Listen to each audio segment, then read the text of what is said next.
Thank you very much. Did you hear what the cow said to the farmer on a cold winter morning? Thanks for the warm hand. Anyway, it's going to get better, so don't panic on me. I start small. Nice to see all of you. How many of you have never seen me before? This is your first time? Oh, wow, most of you, okay. I keep thinking for sure I'm more famous than that, but, you know, that is the truth. I'm delighted to be here. Been looking forward to it for a long time. And it's nice to be back. You know, I was here not too long ago. It's nice to be invited back. It says something when you're invited back. It doesn't say everything, but it says something. Maybe it says, let's give him one more chance, right? See if he can get it right this time. But I'm delighted to have all of you here. We're going to spend the day together. I feel two major responsibilities, and I'm sure you can guess what those are. Number one is to make sure you get your money's worth, right? When you shell out your cash, especially these days, you want to make sure you get full value for the money you spent. And I know the tab for the seminar was not that much. Pretty modest fee to get in. Most of you, your tips for the week, right? So it wasn't that much. But I want you to be able to say when you walk out of here today, it was worth my money. But my biggest responsibility is to make sure you get your time's worth. And the reason I say that is because time is more valuable than money. In fact, you might start your notes with that. Time is more valuable than money. You can get more money, but unfortunately you can't get more time. If somebody asks you to spend your money, that's pretty easy, right? We live in America. We're wealthy. So the money's not the problem. But what if somebody asks you to spend a day, right? You got to think that over carefully. And I know you did. I wouldn't waste one of my days, not for anybody, not for anything. Once I understood how valuable they were, I don't waste any. But to make an investment like today of your money and your time, I appreciate that. Today's going to be costly for me. It's going to cost me one of my days to be here, right? And some money, of course. But, you know, I don't need the money. I take the money, but I don't need the money. But guess what I do need? The time. So I'm here not to just joke with you. I'm here not to just tell some funny stories and give a performance and walk away. I'm here to give you some value, and I want to make it worth your time. I'm going to invest a day. You're going to invest a day. Let's get the most out of it and see what we can walk away with today. Anyway, for you that have not seen me before, just very briefly, let me just tell you my story. I grew up in Idaho, farm country, southwest corner of Idaho. In fact, my father still lives on the old homestead where I grew up. He'll be 89 his next birthday. He still hasn't retired. I'm proud of my dad. He's never been ill. He's really something. I'm trying to get him to retire this year, 88. I'm telling my father, what a good year to retire when you're 88. And he says, hey, talk to me in 10 years, right? I might be ready. But anyway, I went to high school. I graduated. I went to college 1 year. Halfway through my second year of college, I decided I was smart enough, so I quit. One of my major mistakes. I should have stayed in school. But I thought, heck, you know, I'm smart enough to get a job. That's what life's all about, right? Get a job, pay your bills, work hard, stay out of trouble, keep your fingers crossed, hope for the best. And I figured I was at least prepared to do that. So I quit college and went to work. A little while later, got married, got my little family going, and I'm out there doing what I thought was the best I could. But about age 25, I'm starting to struggle. I've purchased a little more than I can conveniently pay for on time, and the creditors are starting to call saying, hey, you told us the check was in the mail. What's the deal? And I'm getting embarrassed by that. I'm also embarrassed, big mouth me, with all the fancy promises I made to get married. I'm way behind on those promises, and I'm getting discouraged, wondering what to do. And I thought, well, maybe I should go back to school, right? 1 year of college, pretty short on an application. But, you know, tough to go back to school, right? Especially when you got your family going. Time to stay is when you're there. So I discounted that. I thought, well, if I, you know, had my own business, that would be the way to go. But, you know, I'm short on money, too much month at the end of the money. If you've ever been there, that's where I was, age 25. So I had to discount that, and I'm discouraged, wondering, where do I go from here? And then the miracle happened for me. Good fortune came my way. And who can explain good fortune? I don't know. Remarkable things that happen to you at a particular time. Sometimes it's just unexplainable how those things happen. One of my friends says, well, hey, things don't just happen. Things happen just. Another good note for your notes. Things don't just happen. Things happen just. And maybe that's it. I don't know. I'm an amateur on life, I guess like most of us are, trying to figure it out, how to make it valuable. But I was ready. And my good fortune was, at age 25, I met a very wealthy man. His name was Mr. Schoaf, Mr. Earl Schoaf. A friend of mine had gone to work for him, and he started telling me about this man. He said, you got to meet this man I've gone to work for. He's wealthy, but he's easy to talk to. And he's got a unique philosophy of life. And the more he kept talking about this man, I thought, well, I've got to meet this man. So sure enough, shortly after that, I had a chance to meet this remarkable wealthy man, and I was impressed. He was wealthy. Sure enough, he was easy to talk to. I was so intrigued, within a few minutes, I said to myself, if I could be like him, farm boy from Idaho, if I could be like him, I'd give anything. And then I thought, if I could just get around somebody like him, and if he would teach me what to do, I would be willing to learn. I'm coachable. And that was my good fortune. A few months later, this wealthy man that I met, Mr. Schoaf, took a liking to me, hired me, gave me a job. I went to work for him. And I spent the next 5 years in his employ. And then, unfortunately, he died at the end of that period, at age 49. His last 5 years, but the first 5 years of my new life, I got to spend with this remarkable man, and my dream came true. He coached me. He taught me. He taught me the books to read. He taught me the disciplines. He taught me the changes to make in my language and personality. And the things he shared with me during that 5 years literally changed my life, turned my life around, changed my income, changed my bank account, changed my future, changed everything. I've never been the same since that unique experience. And I wish he was still alive today, Mr. Schoaf. I'm sure if he was alive today, especially after this seminar, Idaho Farm Boy makes it to Dallas, Fort Worth, full house, standing room only. Pretty awesome. I'm sure if he was alive, I'd be calling him today saying, you won't believe what's happening to me. I've had a chance now to share with other people what you shared with me. But anyway, how I got here. 30 plus years ago, I was living in Beverly Hills, California. And one day a friend of mine, businessman friend, said, Jim, I'd like to have you come and share your story with my service club that I belong to, the Rotary Club. He said, I know your story, Idaho Farm Boy makes it to Beverly Hills. But he said, I think my club members would love to hear your story. He said, if I arranged one of our breakfast meetings, would you come tell your story? Just share a few thoughts. I said, okay. So I agreed to go give this breakfast talk. And guess what? They liked it.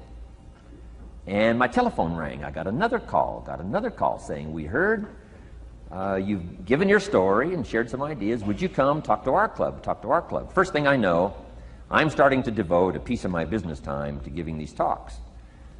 And then one day, a businessman who'd heard my talk, I think 2 or 3 times, approached me and said, would you come and share that story and some thoughts with my management and salespeople? I said, I got this little company going. And he said, if you'd come tell your story to my organization, he said, I'd be happy to pay you. And I thought, wow, wouldn't that be something? So I agreed to go do it, and I got paid. Little did I know, another fortune was waiting for me to translate my ideas into talks and speeches and seminars. Now I've written some books. It's on cassette tape. Now I get to travel around the world. Last year I was in Japan and Israel, Spain, Mexico, Australia, New Zealand, France, Germany, Canada, and now Dallas, Fort Worth. So Idaho Farm Boy gets to travel around the world and share his story, and here I am today. Anyway, it's almost too much for me to comprehend. From where I started, raised in obscurity, in a little small farm community, and now to be here today is pretty awesome for me. So anyway, that's just a little bit about my story. My story is probably more intriguing for me than it is for you, but I wanted to hear it again, so I thought I would just, bore you with it. Anyway, I don't ask you to be impressed today. I'm the one that's impressed from where I came from to have a chance. But that's the American dream, right? Come true. Chance to start from scratch, start from obscurity, start with pennies, start with nothing, and have a chance to transform your life, change your life, set your goals, and see what you can accomplish. So anyway, that's how I got here, and I'm just delighted that this day has arrived, and I truly want to make it valuable for you. Let's go to work. Here's what I hope you'll find out of this seminar today for your notes. Here's what I hope you'll find. Number one, sincerity. Above all else today, I hope you'll find me sincere. Best place for people to start to communicate is sincerity on both sides. I'm sure you're sincere or you wouldn't be here today, right? To spend this kind of money, to spend this kind of time, roll up your sleeves today, go to work like I am, and get this message. You've got to be sincere. So I assume you're sincere. Now I want you to see me sincere. But I've got a good note for you to make. Sincerity is not a test of truth. Important note to make. Sincerity is not a test of truth. We must not make the mistake of saying he must be right, he's so sincere. That would be a mistake. And here's why. It's possible to be sincerely wrong. So we don't mistake sincerity for truth, right? Sincerity is only a test of sincerity. Truth has to yet be tested by truth, okay? But hopefully you will find me sincere and truthful. Next, a combination of things I hope you'll find here today. Ideas plus inspiration. Ideas plus inspiration. Ideas, business ideas and social ideas and personal ideas, we all need ideas. Right? How to have a good day ideas, how to have a good year ideas, how to have your best year ever ideas, good health ideas, personal relationship ideas, how to deal with your family ideas, sales management ideas, financial freedom for the future ideas. We all need good ideas. So today I hope you gather up by notes and by what you can remember a lot of ideas. I want to share as many with you as I possibly can in the time constraints we have. Today is going to go very rapidly. I used to think a day like this was a long day. Found out it's a pretty short day. But I'm going to go as fast as I can, share with you as many ideas as I possibly can.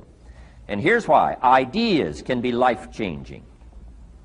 Ideas can be life-changing. And sometimes all you need is just one more in a series of good ideas.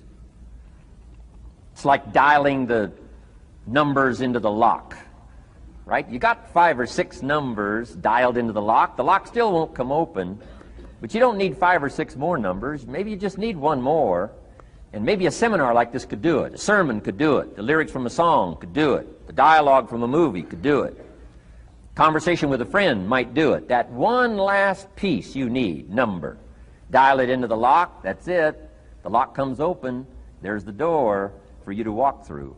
And maybe this seminar today could furnish that for you. One more idea. I know you've come with a lot already. Sometimes we get the impression, I used to have that I only had this much going for me and I needed this much. Usually not true. And I'm sure not true of this audience, where I find you today, as well dressed as you look today. As fine as you are sitting here today. It isn't that, you've got this much going for you and you need this much. I would assume you've got this much going for you, and maybe all you need is just a few more thoughts, ideas, to furnish you some ways and means to turn your life into the dream you want it to be. So, ideas. The seminar is going to be loaded with ideas. I want you to take good notes. But here's what else I hope you'll find here today, and that is inspiration. And who knows the mystery of inspiration? Why some people are inspired and some are not? You were inspired to get here. Some were not. Who knows the mystery of that? I don't know. How come you made it? The rest of them didn't make it. We don't know what that mystery is. Some people turned it down. Some people said it costs too much. Some people said it's going to take too much time. Some people are too busy, right? A lot of different excuses why some are inspired to take advantage of something that comes to town. Others pass it up. We don't know the mystery to that. Here's what I call it, mysteries of the mind. And I just leave it at that. Some things I don't try to figure out. I take the simple approach now. right? Some people do and some people don't. I mean, that's about as profound as my philosophy is. Some buy and some don't buy. Some go for it and some don't. Some change and some don't. And if you've been around for a while, you can usually work out the numbers, right? Out of 10, 3 do, 7 don't. Whatever business you're involved in, pretty soon you got this ratio going. The ones that do, the ones that don't. You say, well, why don't the ones that don't, how come they don't? We don't know. I just leave it as a mystery. I used to try to understand all that. I just take the simple approach now. The guy says, this happens to me, this goes wrong for me, and all this stuff goes wrong for me. How come all this stuff happens to me? I say, I don't know, beats me. The best I've been able to figure out is those kind of things always happen to people like you. I mean, right? That's the best I got. I don't know. I'm an amateur on this stuff. What do I know? So just take the simple approach, right? That's how it is. Who knows? Interesting story says the day the Christian church was started. Now, I'm an amateur on the Bible, but best account I can remember, the day the Christian church was started, a magnificent sermon was preached. Great presentation. And if you're a student at all of good communication, it was one of the classic presentations of all times. The sermon, the first day the Christian church was started. And it said this sermon, this presentation was given to a multitude, meaning a lot of people. But it was interesting, as the account gives us, the record, it says, when the sermon was finished, there was a variety of reaction to the same sermon. Isn't that fascinating? I find it fascinating. It said some that heard this presentation were perplexed. And I read the presentation, sounded pretty straightforward to me. Said, why would somebody be perplexed with a good, sincere, straightforward presentation? Best answer I've got. They are the perplexed. I mean, what other explanation is there? It doesn't matter who's preaching. Right? It said some that heard this presentation mocked and laughed, made fun of the presentation. I thought, hey, this looks pretty sincere to me. If you give a sincere, honest presentation, why would somebody mock and laugh?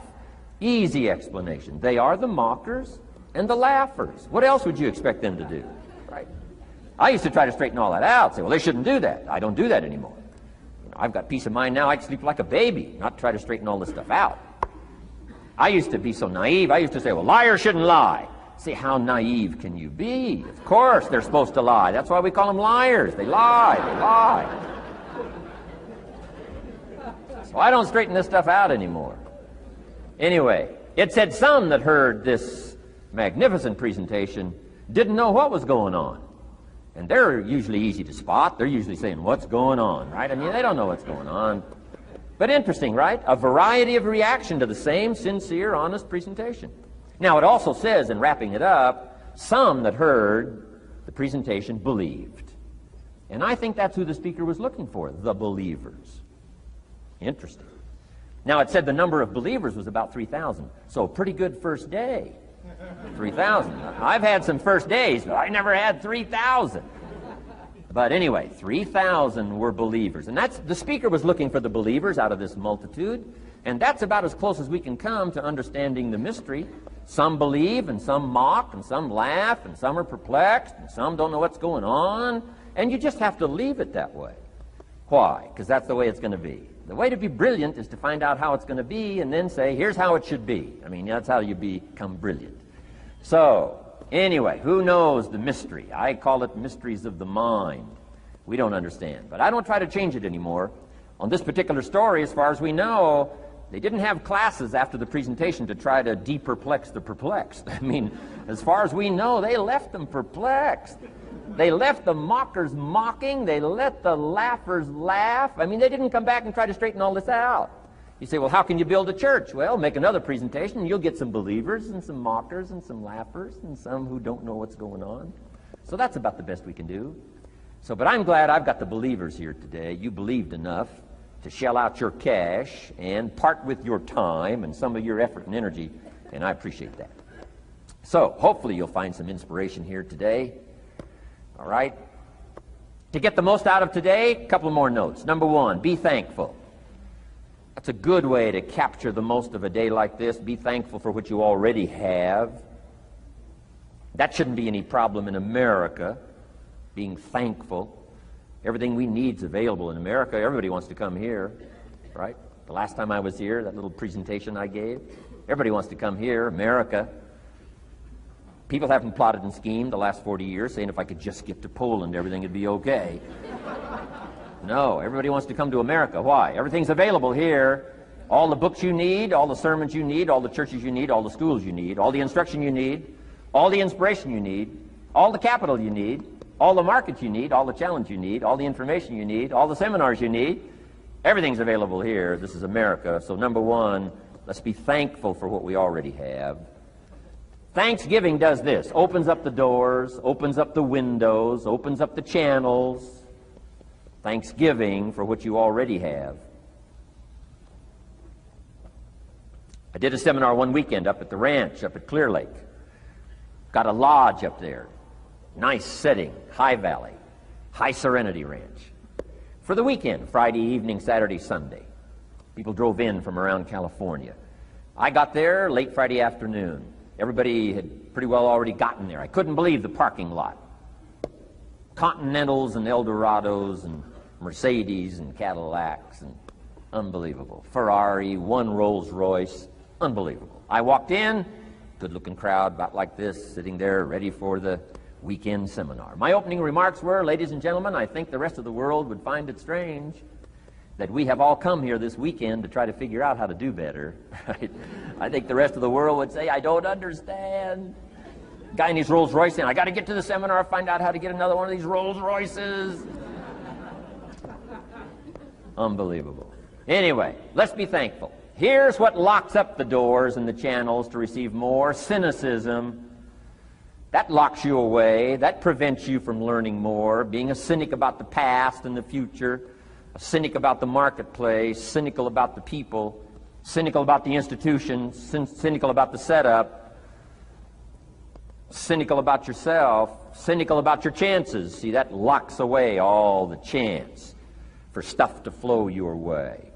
So, good advice, I think, today. Start off, be thankful. Here's number two, listen well. And that's going to be a challenge today. I understand that. Seems like most of, our life is still going on outside these four walls, right? Most of our life seems like it's all, continuing out there. Family and business and associates and market and economy and whatever else is happening in the midst of your life. And to sort of, pull your attention from what's going on out there and put it in here for just a few hours, I know is a challenge. But do the best you can, listen well. And here's the last one, take good notes. Be a good student today. Take some good notes. I've not come to entertain you. As you can tell by my opening joke, right? I would not make it in Las Vegas. So we don't have a dog and pony show today, no entertainment. But I do have some ideas. Take some good notes. Somebody showed me the other day notes that they took about 21 years ago, attending one of my seminars out in Los Angeles. He said, I still use these notes I took 21 years ago to help me in my business, relationship with my family. So I'd like to have these notes that you take today become that valuable for you. Then it would be worth me making the investment to come and spend a portion of my life, my time, my energy here. And I want this investment I'm making here today to pay off. And one of the ways it can pay off for me is for you to take good notes and then go away and use whatever makes sense. Because what I feast on coming back around is the stories out of this audience today. Sure enough, 6 weeks from now, 6 months from now, 6 years from now, somebody's going to, by phone, by letter, by personal contact, walk up to me and say, the things you shared that day got me thinking. And I started making some changes, and let me tell you what's happened to my business, let me tell you what's happened to my sales career, let me tell you what's happened to my relationship with my family. See, that'll make it worth it for me. Not the money, the return, something you can't buy with money. If somebody says, thank you for touching my life and taking the time to make the investment. And that's what I'm all about. So if you'll become a good student today, and here's the last note, don't be a follower, be a student. You'll be happy to know today we haven't come seeking disciples. We've got no movement for you to join. I'm just here to share some of my experiences, good ideas, best I can. But I think that's good advice. Don't be a follower, be a student, right? Take advice but not orders. Take information, but don't let somebody, order your life. Make sure what you do is the product of your own conclusion. Excellent note to make. Make sure what you do is the product of your own conclusion. Not to do what someone else says. Take what someone else says, process it, think about it, ponder it. If it makes you wonder, if it makes you think, then it's valuable. Then, when you go take action, make sure that the action is not what somebody told you to do. Make sure the action is the product of your own conclusion. If you'll follow just a little bit of those simple guidelines, I'm telling you, the learning process can be speedy, swift, powerful. Your learning curve can go up, and then applying it to your business, your life, your family, conversations, equities of all kinds. You'll find some progress like I did that first 5 years when I met a teacher willing to share with me. Turned my life around. Progress I couldn't believe happened for me. Okay. Let's get started. I want to review, I was here last time and we talked about the 5 major pieces to the life puzzle.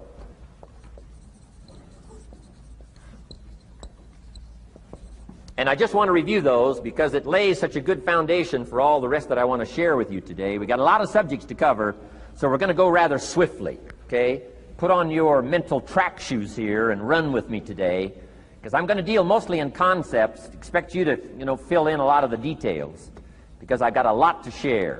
I want to get through it all. But let's lay this foundation again of the 5 major pieces. Happens to be the title of my latest book, but I think it is so valuable in laying a foundation. It's some of the things I learned between ages 25 and 30. The teacher who taught me so well. He dealt in these fundamentals, we call these. Fundamentals. We call these basics. Basics for sports, fundamentals for sports, fundamentals for your business, fundamentals for the way you deal with your family, a few simple things, a few basic things that if you practice every day can make all the difference in the world, how it works out. I boiled it down to 5 major pieces to the life puzzle. Let's just review those. Number 1 is philosophy.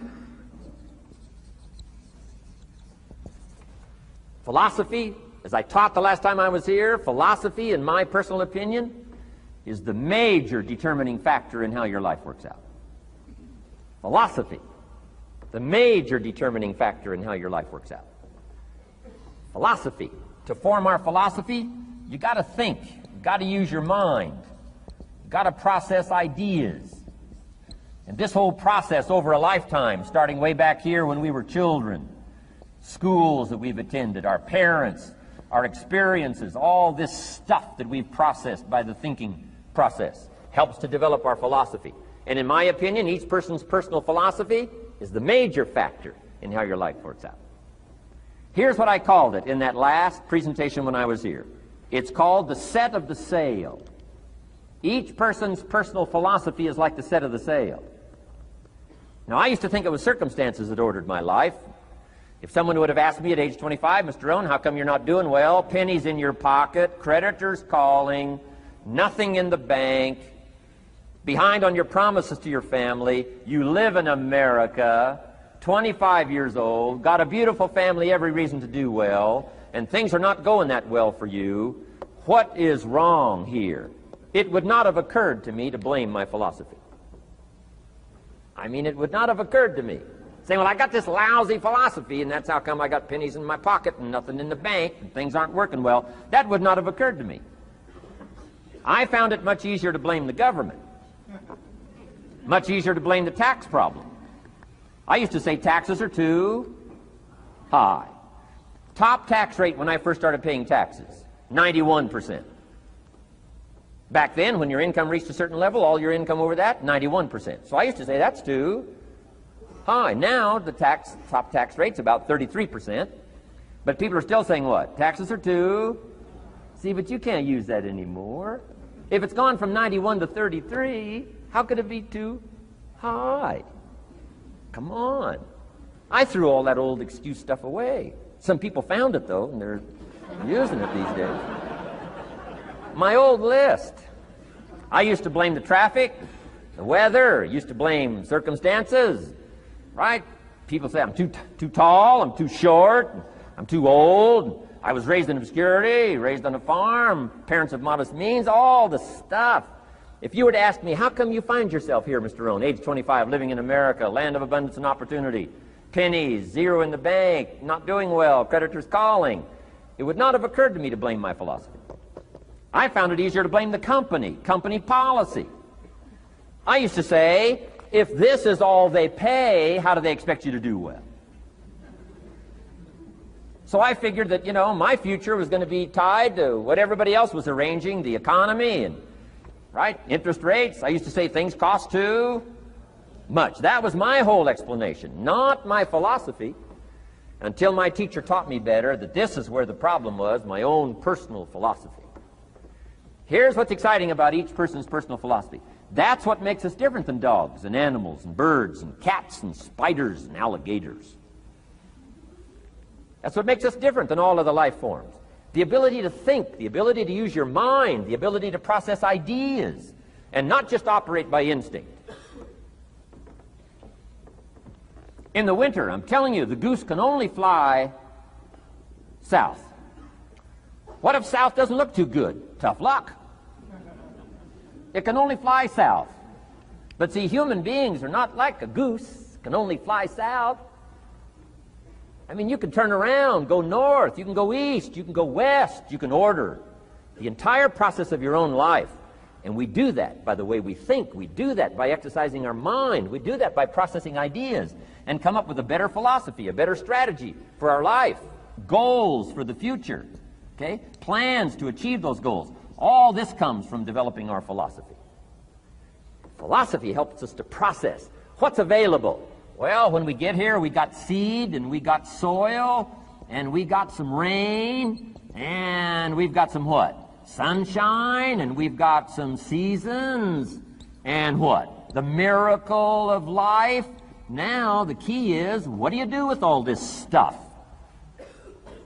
How do you turn all this stuff that's available here into equity, and promise, and lifestyle, and dreams, and future possibilities?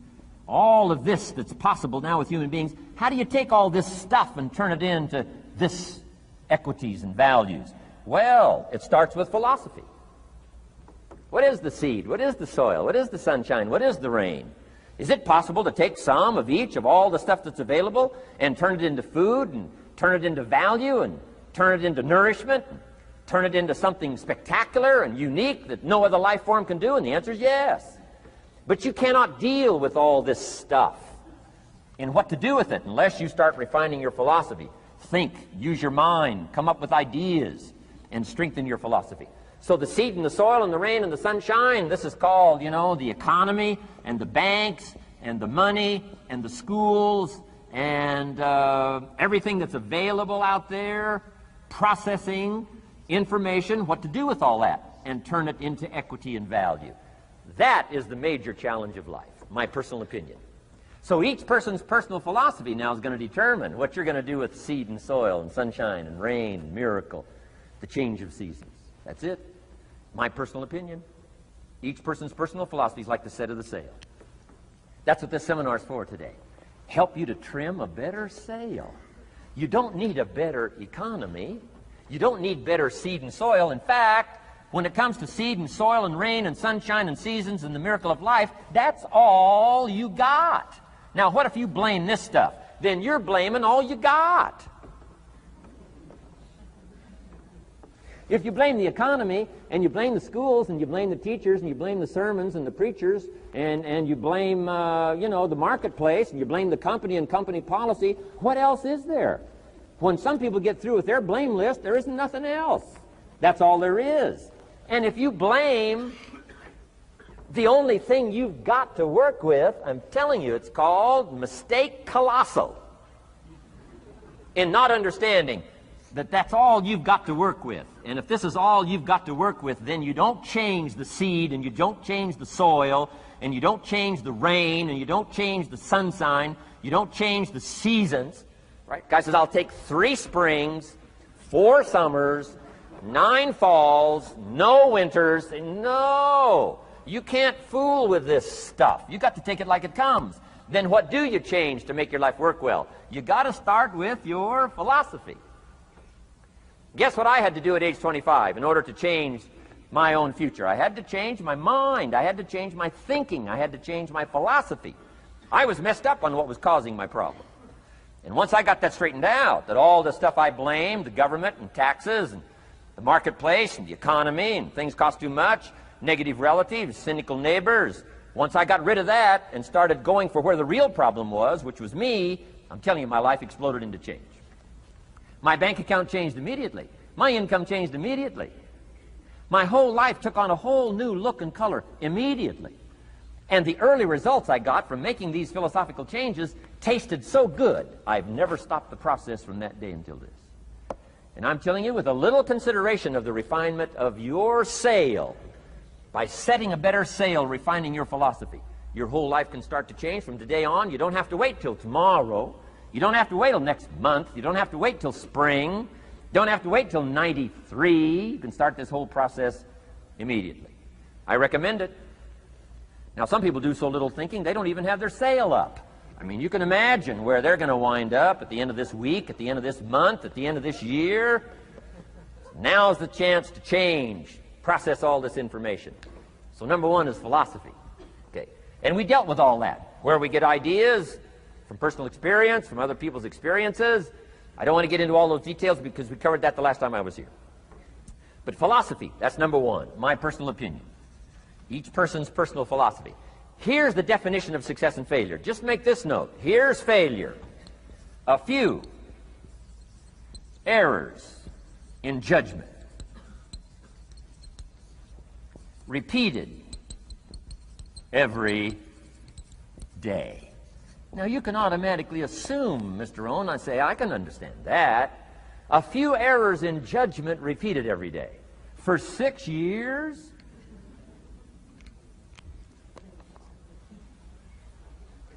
I'm with my father. I think I told this story the last time I was here. My father, 88 years old, he's never been ill, still hasn't retired. Not long ago, midnight, we're getting ready to go to bed. We've drilled a new well, got some extra water, got some more acres going. He's all excited. At midnight, we're getting ready to go to bed. My father's eating what he calls his midnight snack. A little bite to eat before you go to bed. Don't have to go to bed hungry. And I'm watching him eat this midnight snack. Guess what he had? An apple, a few graham crackers, and a glass of grapefruit juice. I said, no wonder my father's so healthy. My mom taught us all those good health practices. Taught me when I'm growing up, right? I'm an only child. I've never been ill. Passed the big 5-0 some time ago. My 2 daughters, 32, 33, never been ill. My grandkids, never been ill. I'm telling you, the legacy lingers on.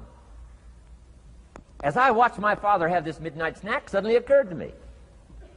I know that's part of it. An apple, what? A day. That's gotten to Dallas-Fort Worth, right? An apple.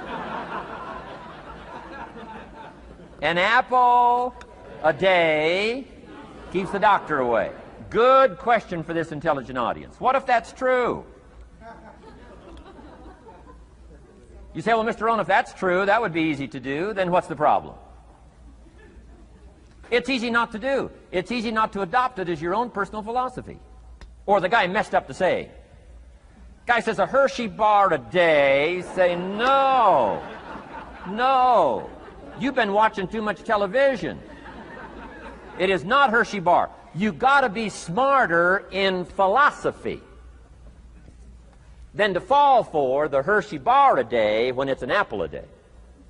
You've got to be smarter than that. And if you make that kind of an error in judgment every day for 6 years, I'm telling you, it'll accumulate into disaster. Sometimes the first year you say, well, you know, I'm so healthy now, what difference is it going to make? You've got to be smarter than that. Just because disaster doesn't fall on us at the end of the first day doesn't mean disaster isn't coming. You've got to be so smart that you look down the road and say, will the errors in my present judgment of philosophy, what's that going to cost me in 1 year, 6 years, 1 month, 6 months? I'm telling you the money cost and the health cost and the success cost is too gigantic if you'll look down the road a little ways and say, are there errors in my current judgment like an apple versus a Hershey bar? Is that just a good illustration of some of the rest of my errors in judgment? If it is, that's where I found myself at age 25. I started working when I was 19. I met my teacher who helped turn my life around when I was 25. That's 6 years. At the end of the first 6 years of my economic life, I've got pennies in my pocket. I've got nothing in the bank. The creditors are calling saying, hey, you told us the check was in the mail. I'm embarrassed. I'm behind on my promises. I live in America. I'm a 25-year-old American male. I got a nice family, every reason to do well. And I'm messed up. Now, what's messed up? I used to think it was the community that was messed up, and the country was messed up, and the government was messed up. If those Democrats ever get in the White House, that'll really mess things up. If the Republicans stay in power, that'll really mess things up. The economy was messed up. Interest rates are messed up. I thought all this stuff was messed up. Then I found out that's not what was messed up. I was criticizing the only thing I had to work with. What was really messed up was my own personal philosophy. My own errors in judgment in my own personal philosophy brought me in 6 years to pennies in my pocket, nothing in the bank, and trying to explain why I wasn't doing well, living in America, 25-year-old American male, got a family, every reason to do well. Now, once I understood this, here's the formula for failure: errors in judgment, being lax about developing your own personal philosophy. I'm telling you, it's called accumulated disaster. It doesn't matter whether it's your health or your bank account. Guy's got an empty bank account, probably has high cholesterol. Why? Over the last 6 years, he never paid attention to either one. And it doesn't matter whether it's a dollar, or whether it's your money, or whether it's your cholesterol count. All you got to do is commit the errors, and just because disaster doesn't fall on you at the end of the first day that you don't eat an apple. You say, well, I didn't eat an apple today, and tonight I'm not ill. Well, you got to be brighter than that. Someday you got to leave first grade. The reason we make those first grade desks so small so they won't fit at age 25. I mean, right? You don't belong here anymore. Come on. Now let me give you the secret to success.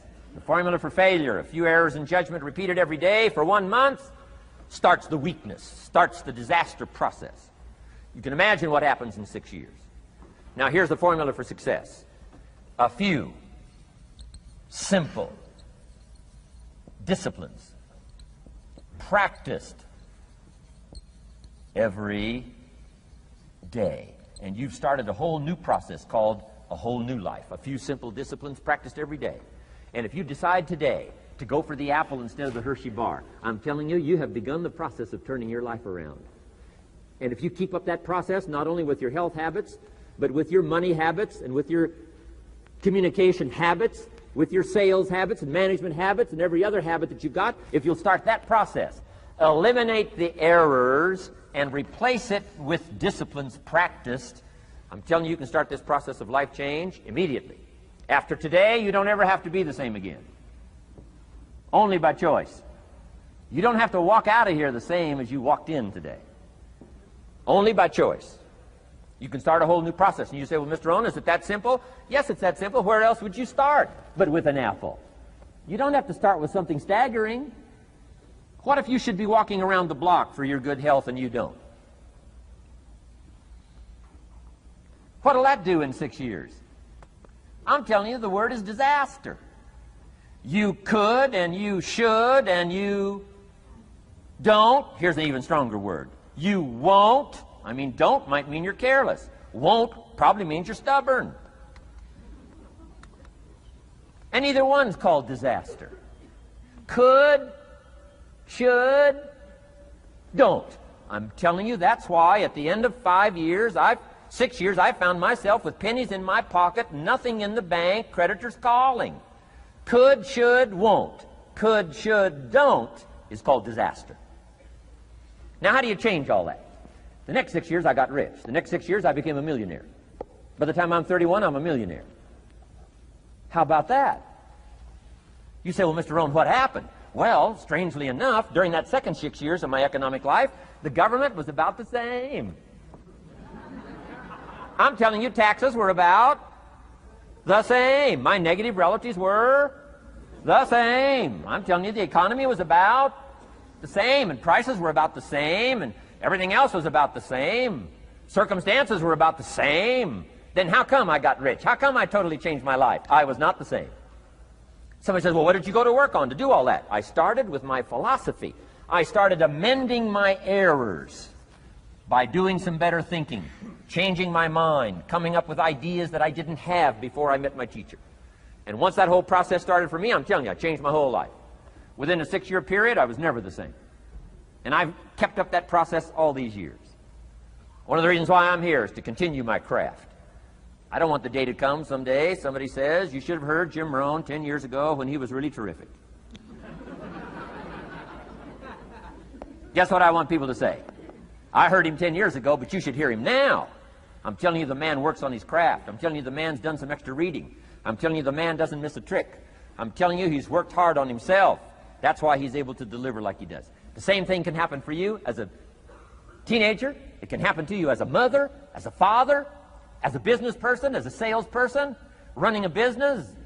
Doesn't matter. Management, wherever you find yourself. This is the process called personal change. And what I say to start with is start with your own philosophy. Your philosophy is going to determine whether or not you go for the disciplines or continue the errors that's called potential disaster. And everybody has it within their power. Well, it was so happy for me to find out at age 25, Mr. Shove said, Mr. Rohn, you don't have to change countries. But you do have to change philosophy. And if you'll change philosophy, not country, you can turn around your income, you can turn around your bank account, you can turn around your skills, you can become capable, powerful, sophisticated, healthy, influential, all the other equities that you could possibly want out of your life, using the only stuff there is and not trying to change any of this stuff. Appreciate all of this stuff with all of its ups and downs, with all of its mystery of why it works and sometimes it doesn't work. Don't challenge this. You don't have to ask for another planet. You don't have to ask for another country. Just ask for another book. Ask for another seminar. Ask for another idea. And you can start this whole process of personal life change. Now, I could spend the whole day on philosophy, because that's where it is. If I could get you intrigued with that enough to study it, enough to ponder it, to where you would pick up the commitment like I did and say, hey, as simple as an apple a day, as simple as a walk around the block, why not start right there? If you don't start there, where else are you going to start? Might as well start where it's easy, and then go to the more complicated disciplines. Because if you can't handle the simple disciplines, how can you handle the complicated ones? Okay. Key. Philosophy. Here's number 2. I got to give these now very quickly because I got too much to cover here to linger too long. Number 1, we're affected by philosophy. First major of the 5 major pieces. Number 2 is attitude. We're affected by how we feel. First, we're affected by what we know and the decisions we make. Second, we're affected by attitude, how we feel. And I gave that quick list. Let me give it to you. It's how you feel about the past. You've got to have a good attitude about the past. Use it as a school, not a club. Don't beat yourself to death with your past. Faults, failures, losses. Let the past be a school. Harsh school maybe. What else is new? Let the past be a school master to teach you. Not to threaten you, but to teach you. Okay. Next, it's how you feel about the future. Set your goals. We'll talk a little bit about that before we finish today. Goal setting. The promise of the future is an awesome force to affect your life every day. Without a future well designed, we take hesitant steps. And all you have to have is hesitant steps for 6 years. You'll be timid, driven into a corner, not boldly willing to go and take your portion, take your share. Okay? Next, it's how you feel about everybody else. Got to have a good attitude about everybody else, because it takes everybody else to make a market. One person doesn't make a family. One person doesn't make a business. One person doesn't make a corporation. One person doesn't make a community. One person doesn't make a nation. It takes all of us to make a dynamic economy, a nation second to none. It takes all of us to make the churches and make the economy run. It takes all of us to make the possibilities. All the gifts that have flowed in here the last 200 years, unprecedented in 6,500 years of recorded history. There's been nothing like it. The ethnic streams that have flowed in here brought their gifts, brought their talent, brought their skills, brought their inventions, brought their work ethic. All of it mixed together is called America. Been nothing like it in 6,500 years. And to miss the value of it by some, warped attitude about it, I'm telling you, you've missed it all. And if you have an appreciation for it all, you'll draw from it. And if you draw from all the gifts that have been blended together here for 200 years, now for your value and benefit, think of what you can do for your days, for your business, for your conversation, for your equities. You can transform it to an incredible degree. And here's the last one. It's how you feel about yourself. Understanding self-worth is the beginning of progress. Self-worth should be easy.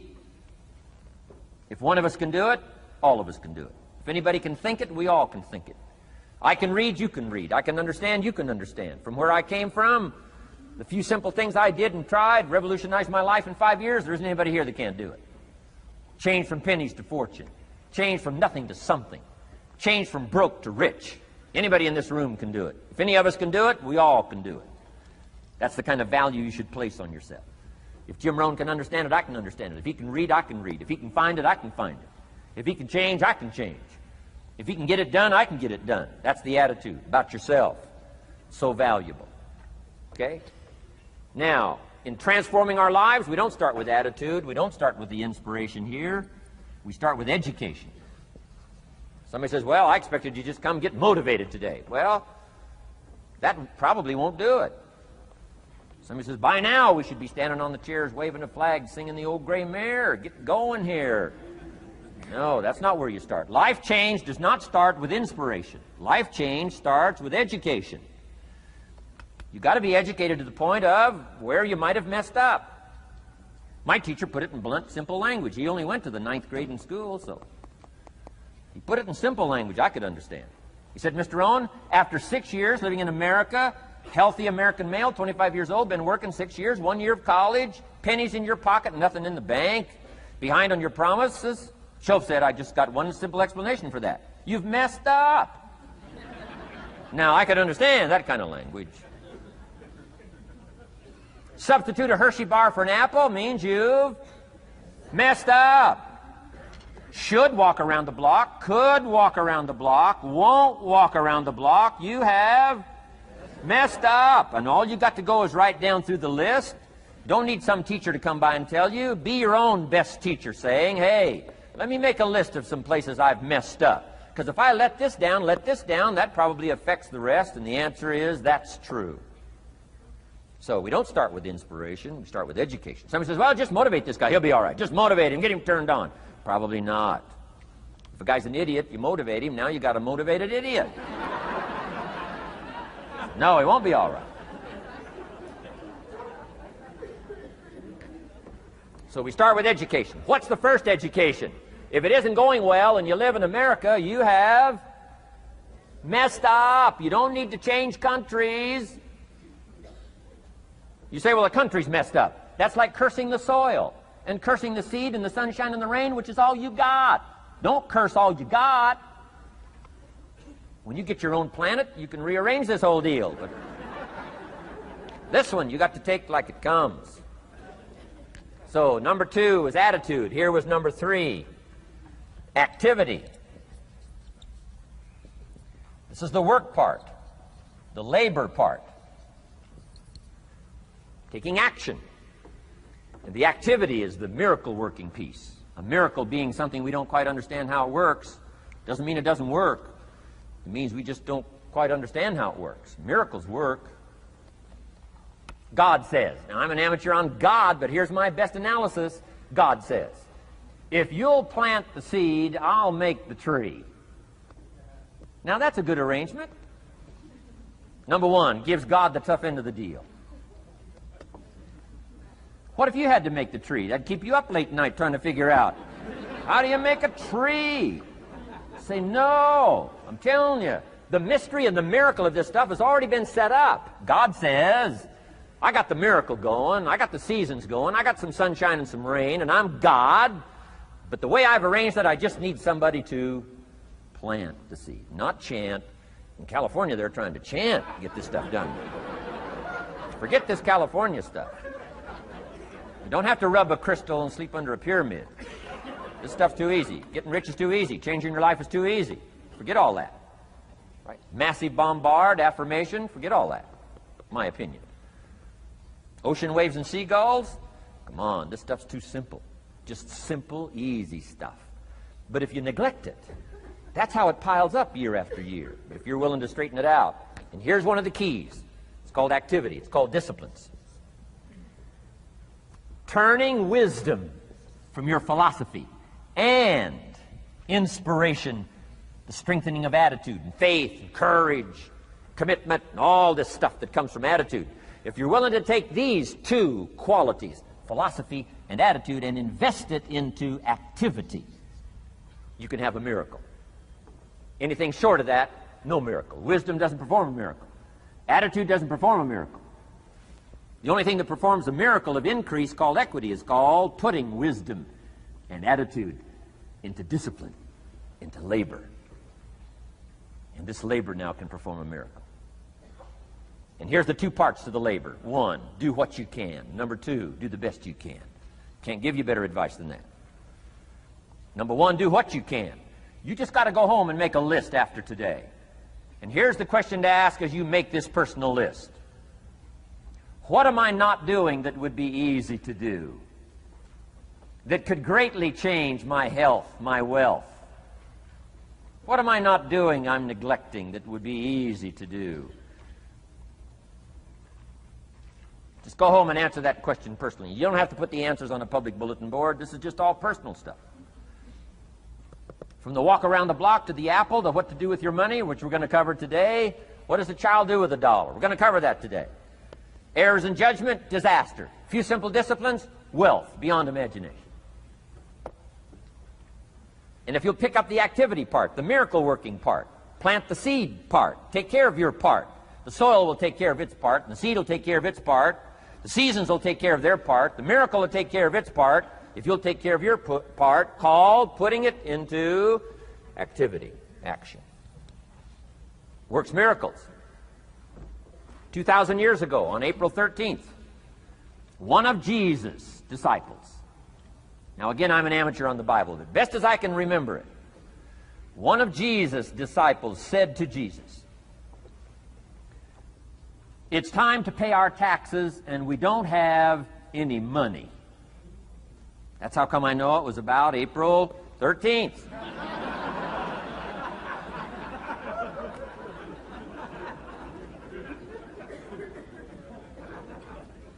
To this statement by his disciple, Jesus said, best as I can read the record, Jesus said, "No problem." Now, why could he say no problem? Well, word has it, he was a miracle worker. Word has it, if you're a good student of history, word has it, he was a miracle worker. If you handed a problem to a miracle worker, what would he be inclined to say? No problem. You got to hang out with folks like that. I belong to a small group like that. We do business around the world. You hand these guys a problem, they say no problem. What? How many books would they read to solve it? Many as it takes. How early would they get up? Early as it takes. How much information would they get? Much as they needed. So it's what? No problem. You got to hang out with folks like that. Jesus said this will be no problem, the tax thing. He said to his disciple, it's simple. Go fishing. Wow.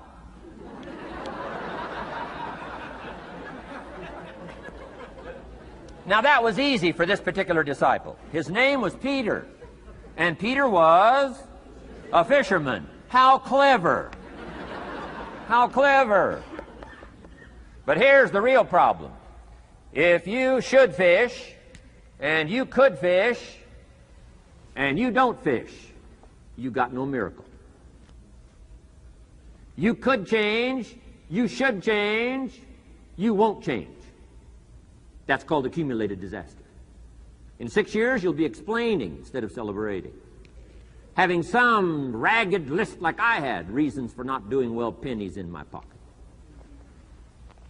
Could, should, don't, disaster.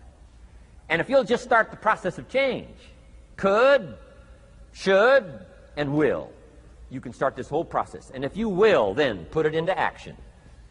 The miracle belongs to you. Jesus said to his disciple, it'll be simple. Go fishing, and the first fish you catch, look in his mouth. Peter said, okay. He was used to strange things happening in this relationship. Peter goes fishing, catches the first fish, looks in his mouth. Guess what's in the fish's mouth? Coins. Peter says, wow, coins. Starts counting the value of these coins, and when he adds it up, guess how much it added up to? Exactly enough money to pay his taxes and Jesus' taxes. Which gives you Jesus' position on taxes.